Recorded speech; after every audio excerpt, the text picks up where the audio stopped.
nasihat niatnya kepada para habaib itu agar mereka kemudian ada orang yang menasihati dengan bahasa Arab ini. Dan saya masih yakin mereka waktu itu turun Nabi, makanya saya menasihati karena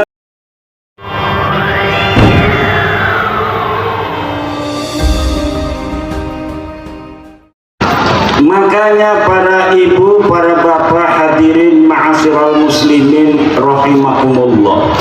Sejak zaman dulu ketika Islam baru datang di Pulau Jawa ini, para penyebar agama Islam pertama yaitu para wali songo, Maulana Malik Ibrahim, Sunan Giri, Sunan Ampel, Sunan Bonang, Sunan Derajat, Sunan Muria, Sunan Kudus, Sunan Kalijogo, Sunan Gunung Jati, Syarif Hidayatullah.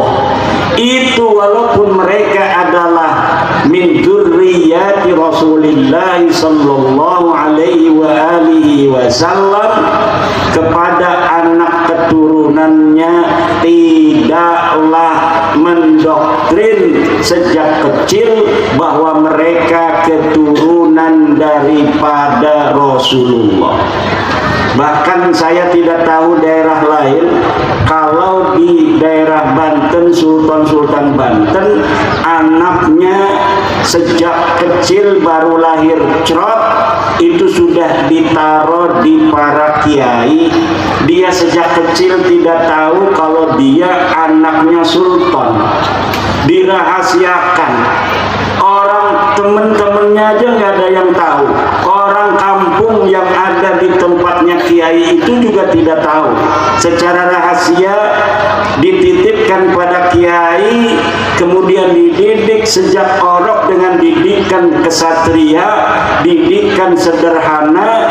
Ketika anaknya sudah baligh, kemudian diajari ilmu kanuragan, diajari tata krama, diajari ilmu tata negara.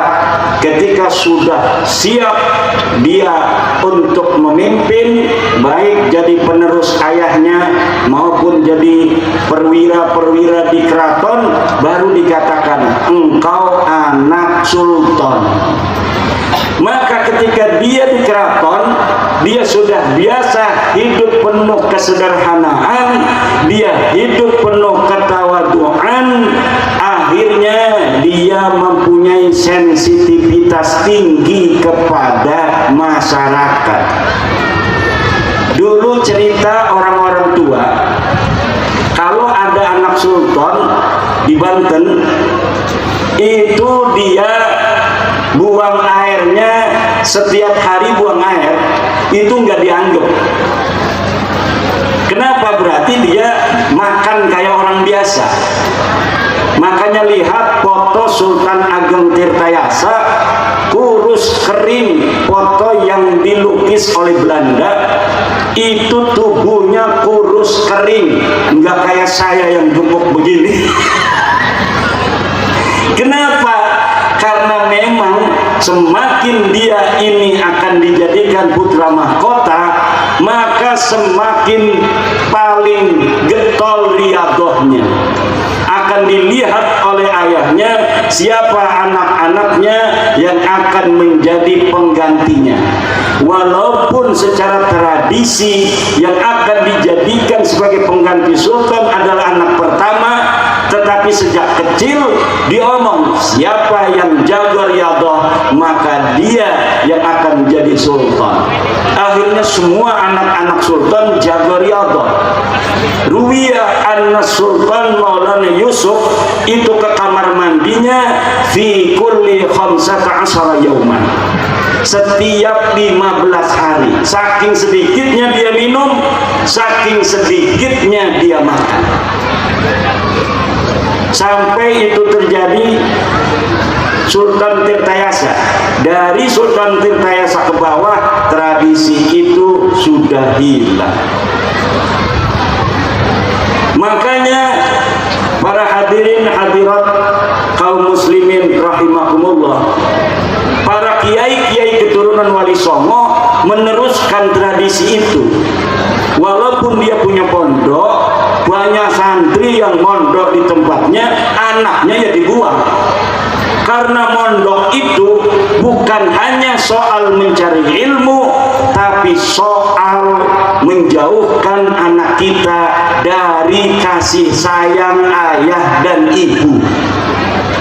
Kejauhan anak dengan ayahnya dan ibunya penting untuk memupuk kemandirian sejak dini, untuk memupuk kesederhanaan, untuk memupuk ketawaduan, akhlak, mau berkhidmat kepada gurunya dia di sana.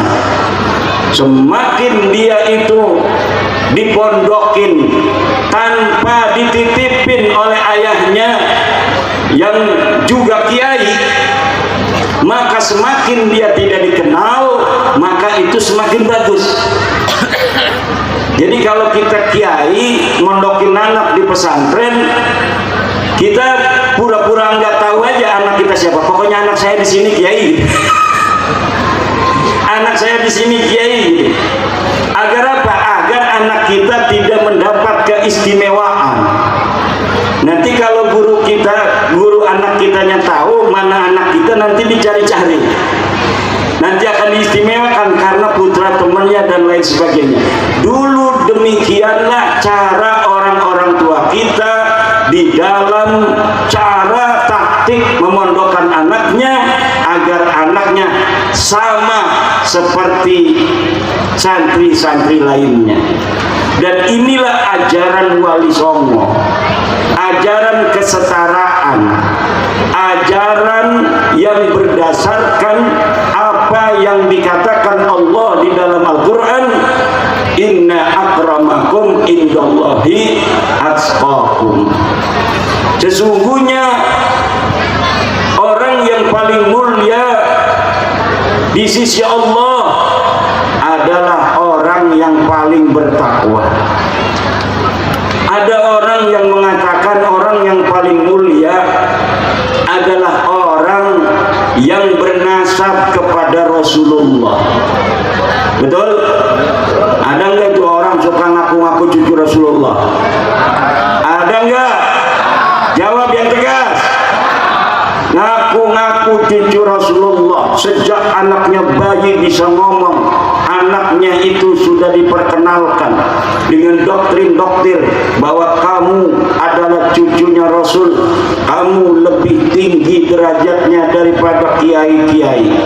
Kiai itu 70 pinter-pinter, kamu satu goblok, maka kamu lebih mulia daripada kiai-kiai itu. Karena kiai itu mulia karena ilmu, kalau dia gila ilmunya hilang. Tapi kalau kamu cucu Nabi, kamu mulianya karena datmu, karena darahmu. Ada darah Rasulullah mengalir dalam tubuhmu. Walaupun kamu gila, kamu tetap menjadi mulia. Akhirnya orang-orang yang begini tumbuh dalam kesombongan zat, tumbuh di dalam perkembangan otak yang tidak waras. Dirinya merasa lebih tinggi dari orang lain. Ada dibikin kitab-kitab yang mendukung pendapat-pendapat dusta, katanya dari Ibnu Hajar Al-Haytami yang berfatwa bahwa orang yang alim kalah derajat dengan keturunan Nabi yang bodoh. Ketika diverifikasi di dalam kitab Ibnu Hajar, ternyata keterangan itu tidak ada. Ada di dalam kitab seorang Habib namanya Zain bin Smith yang katanya Ibnu Hajar berfatwa orang yang alim tapi bukan keturunan Nabi, maka derajatnya kalah dengan keturunan Nabi yang bodoh. Setelah saya teliti di dalam kitab Ibnu Hajar, katanya ada di dalam kitab fatwa, fatwa itu, keterangan itu tidak ditemukan di dalam kitabnya Ibnu Hajar Al-Haytami. Berarti kutipan itu kutipan dusta. Bahkan yang ada di dalam kitabnya Ibnu Hajar fatawinya mengatakan ilmu lebih mulia mulia daripada nasab.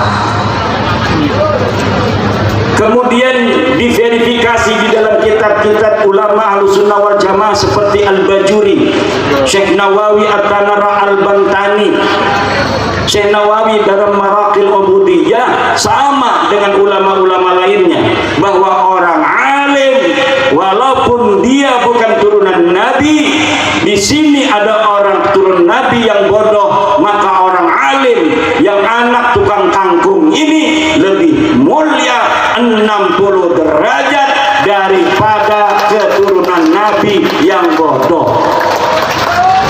Itu ada di dalam kitab Maraqil Ubudiyah karangan orang Banten, Syekh Nawawi At-Tanara Al-Bantani. Innal alim alladhi lam yansub ilaihi sallallahu alaihi wa alihi wasallam yafuqu alal jahil alladhi yantasibu ilaihi sallallahu alaihi wasallam bisittina darajah. Orang alim yang tidak bernasab kepada Rasulullah itu mengalahkan orang bodoh yang bernasab pada Rasulullah bisittina darajah dengan 60 derajat. Siapa saja dia bisa baca kitab, mondok, maka dia yang akan jadi kiai, walaupun dia anak tukang cilok, dia anak tukang mainan balonan, dia anak tukang es krim, dia anak tukang pring, tapi dia mondok, pinter, dia lebih mulia daripada anak kiai tapi goblok kebina-bina. Ini ajaran Islam.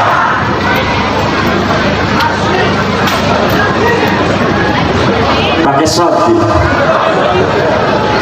Nanti di sini saya tadi dibatasi oleh Sahibul Bait, kiai kita Sahibul Huda, wong kang ngeduweni pondok pesantren Al Huda, bahwa kiai ceramahnya jangan lama-lama, nanti akan diskusi yang akan dimoderatori oleh mantan ketua PCNU Kebumen.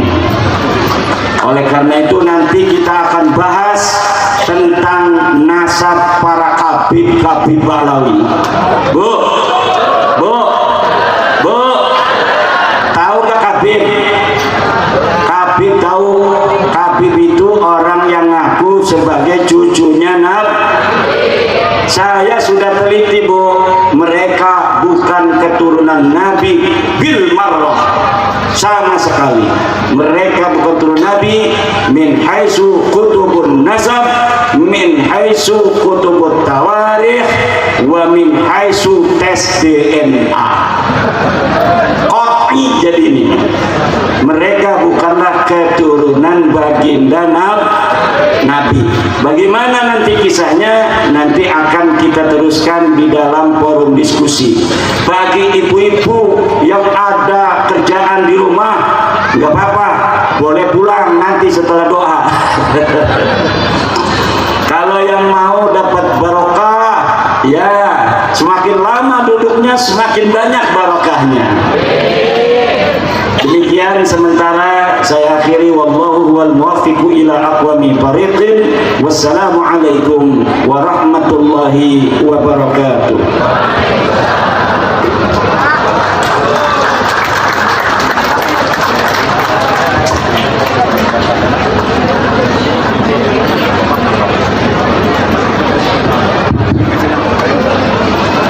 Dimohon kepada Bapak Andes Haji Muhammad Taubuddin Makhtar MAG untuk memandu acara dialog. Kami persilakan.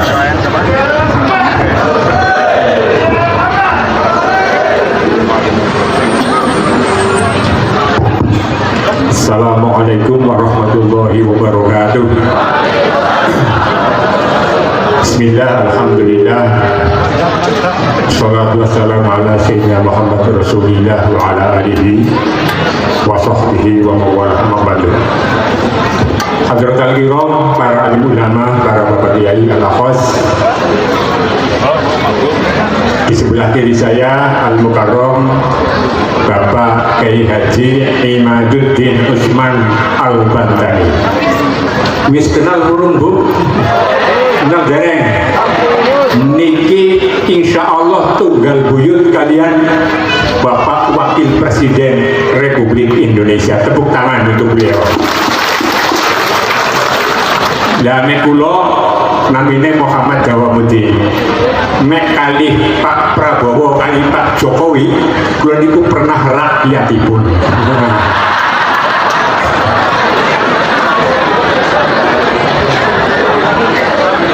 Al-Mukarram Gus Imdad dari Kesugihan leres ya Gus Al-Mukarram Bapak Kiai Haji Wahid Hasbullah Mahfud, maaf Bapak Kiai Haji Wahid Mahfud Cerdas Kebumen, dan para Bapak Kiai, Ibu Nyai yang lain semuanya. Nyun pangapunten Bu, niki kula diplekoto kon dadi moderator. Nggih.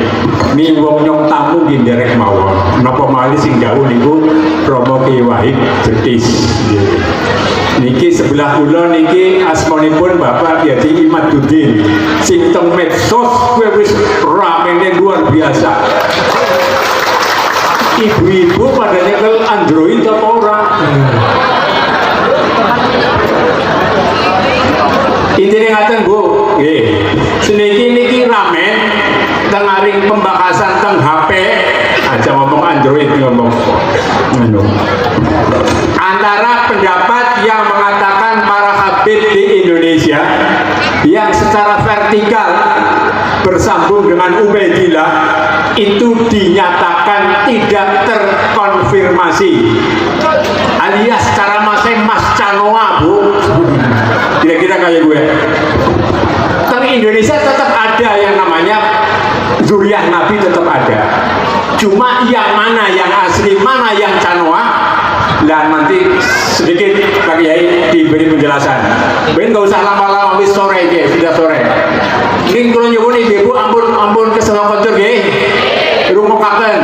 Sebab banyak sekarang ada orang berpendapat yang lebih baik salah mencinta daripada salah membenci.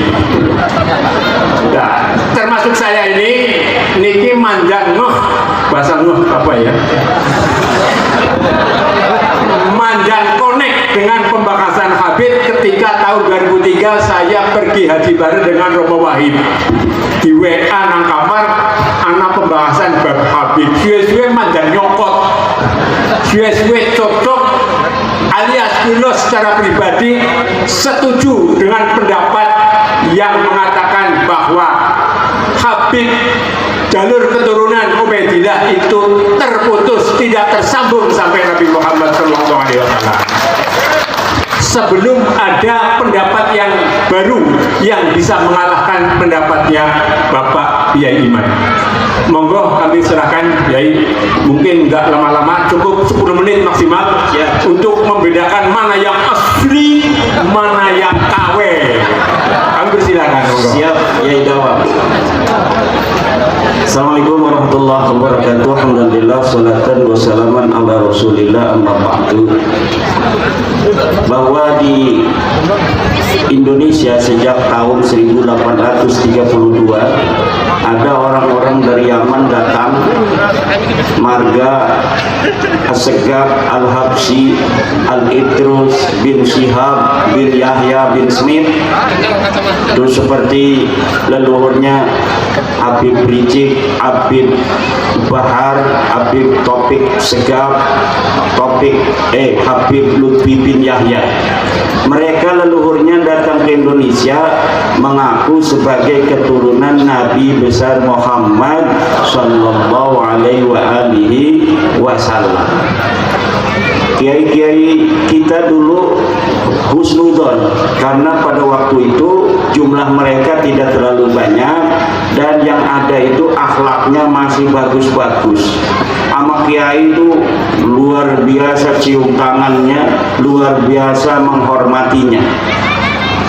Akhirnya dengan berjalannya waktu sampai tahun 2015-an ini mulai keluar caci maki kepada pemerintah, caci maki kepada ulama NU, caci maki kepada Banser, caci maki kepada ketua Ansor. Kemudian saya di dalam hati ragu, apa benar orang-orang model begini adalah keturunan daripada Rasulullah Muhammad sallallahu alaihi wasallam. Tapi waktu itu saya tidak ada sedikit pun terlintas ingin meneliti. Di hati ada keraguan, tapi saya menggunakan metodologi menasehati. Saya bikin video bahasa Arab agar tidak dipahami orang, untuk menasihati para kabir-kabir ini bahwa seyogianya kepada para orang-orang yang mengaku dirinya keturunan Nabi, agar anak-anaknya tidak diberitahu bahwa mereka keturunan Nabi, agar tidak sombong. Itu masih ada videonya di YouTube Islam Aktual TV. Itu di up oleh seorang mahasiswa dari UIN Syarif Hidayatullah. Tapi rupanya itu tidak menjadi sebuah perhatian dari para habib-habib itu. Kemudian saya membuat puisi juga dengan bahasa Arab dengan judul Ya Fatimah bintin Nabi. Di situ saya adukan dengan bahasa Arab supaya tidak juga dipahami oleh orang-orang awam. Nasihat niatnya kepada para habaib itu agar mereka kemudian ada orang yang menasihati dengan bahasa Arab ini. Dan saya masih yakin mereka waktu itu keturunan Nabi. Makanya saya menasihati, karena di dalam kitab Keluarga Wali Songo juga ada riwayat bahwa keluarga Wali Songo adalah keturunan baginda Nabi Muhammad, tetapi akhlaknya bagus-bagus. Akhlaknya para Wali Songo itu bagus-bagus, akhlaknya sopan-sopan, tawadu, pinter-pinter. Ilmunya ada yang hafal Quran, ada yang hafal Fathul Mu'in, ada hafal Alfiyah, kadang Bukhari juga ada yang hafal. Di Banten itu ada yang hafal kitab Bukhari dan Fathul Mu'in. Makanya kata saya, kenapa kok ini keturunan Nabi yang satu pinter-pinter, tawadu, akhlaknya bagus-bagus, tetapi keturunan Nabi yang ngaku-ngaku selalu di depan orang ngaku-ngaku keturunan Nabi ini kebanyakan kok nggak bisa ngaji, akhlaknya sombong-sombong, suka caci maki. Akhirnya pada tahun 2022 saya mulai membaca kitab-kitab nasab.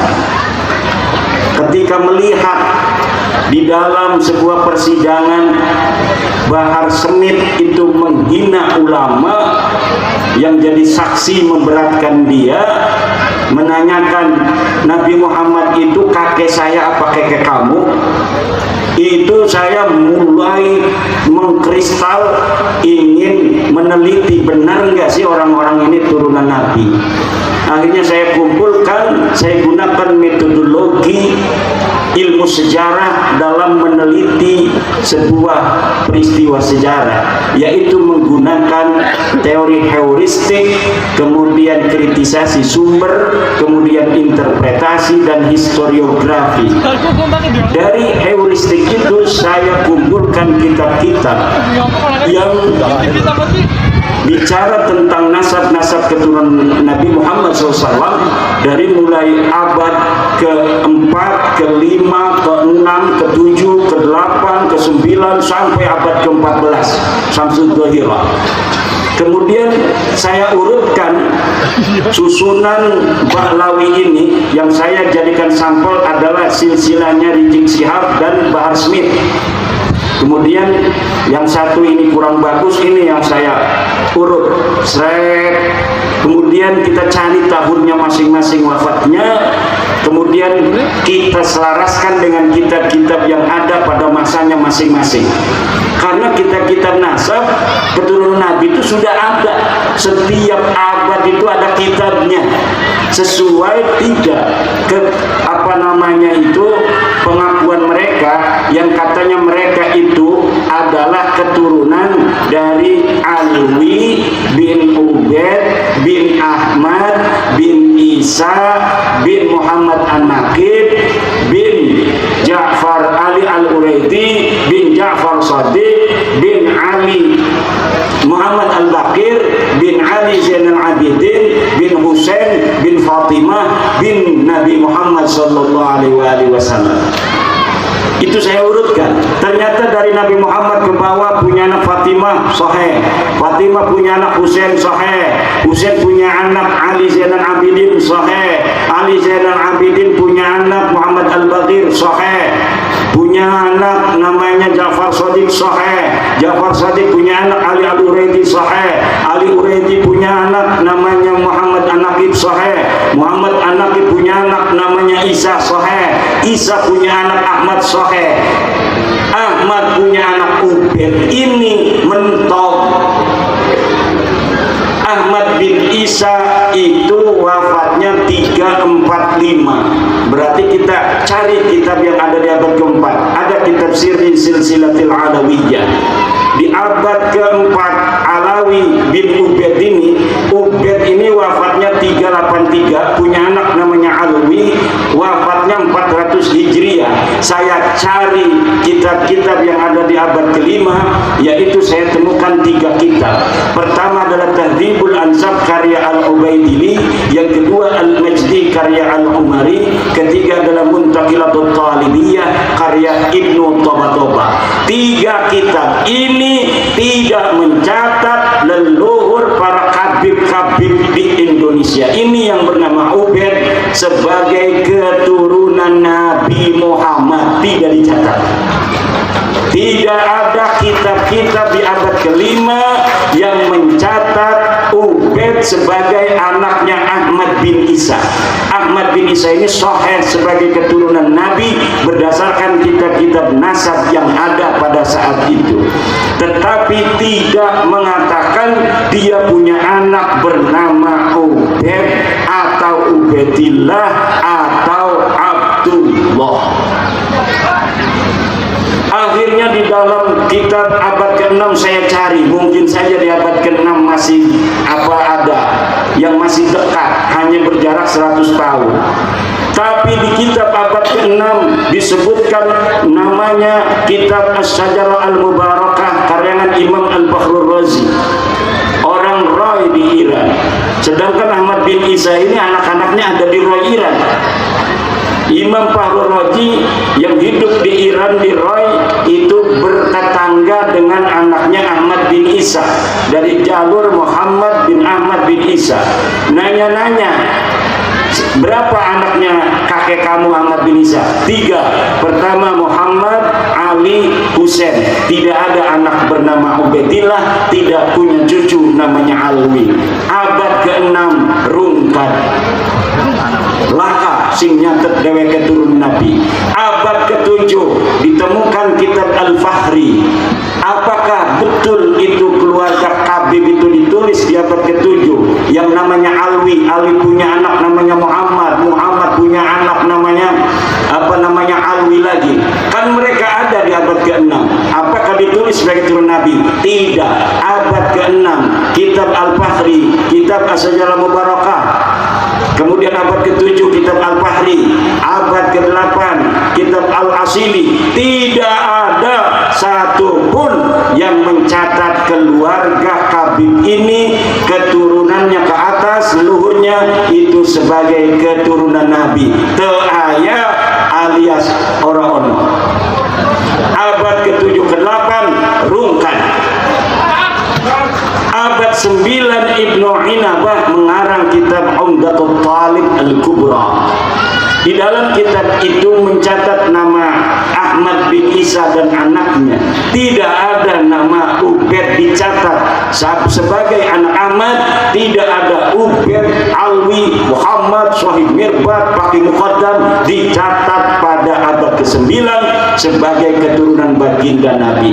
550 tahun sejak wafatnya Ahmad bin Isa 345 sampai kemudian keluarga Ba'lawi ini leluhurnya Rizik Syihab mencatat di dalam kitabnya sendiri namanya Al-Burqatul Musyiqah 895 Hijriah bahwa dia keturunan Nabi dari jalur Ahmad bin Isa yang wafat 345 itu.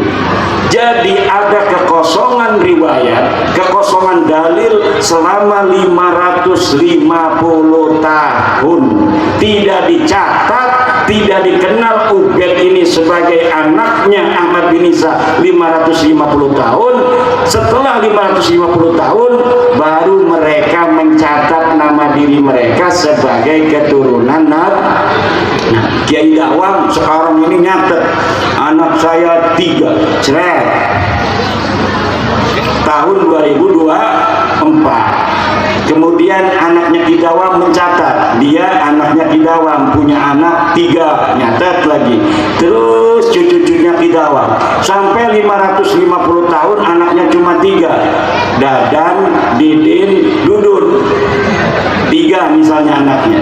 Dicatat terus sampai 550 tahun bahwa Kiai Dawam anaknya 3, Dadan, Didin, Dudun.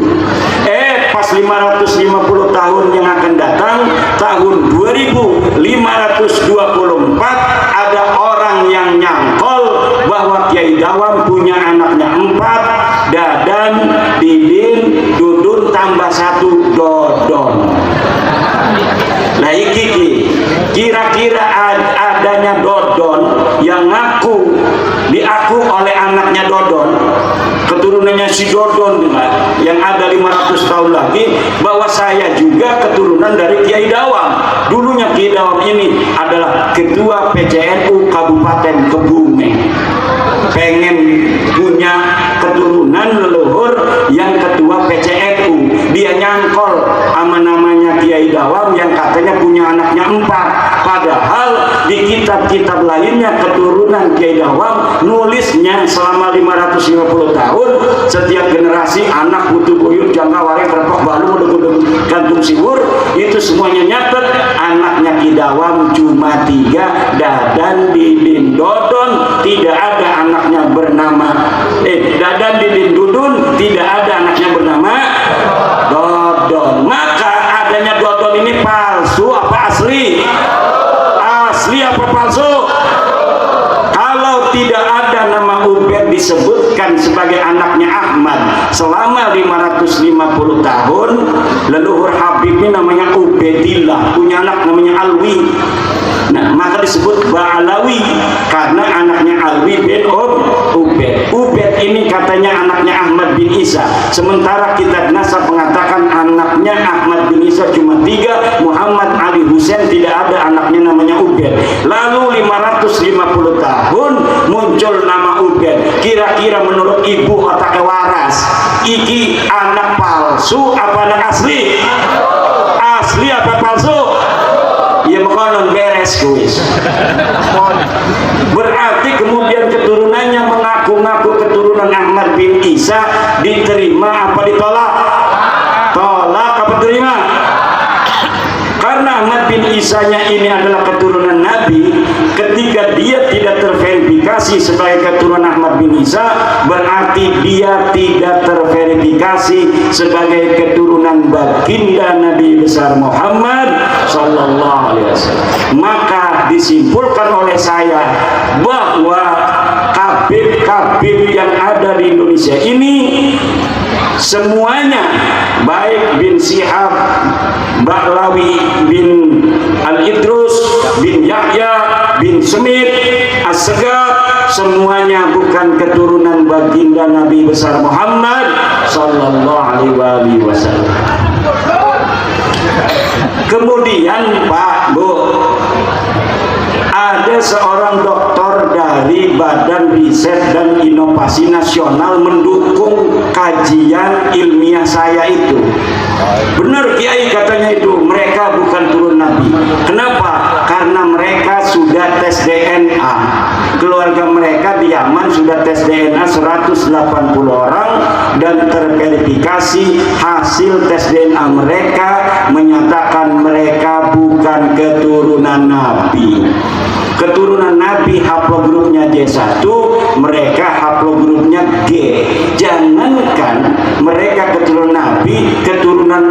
saja bukan. Akhirnya ketika tes DNA ini kuat, mereka sekarang berfatwa bahwa tes DNA hukumnya haram.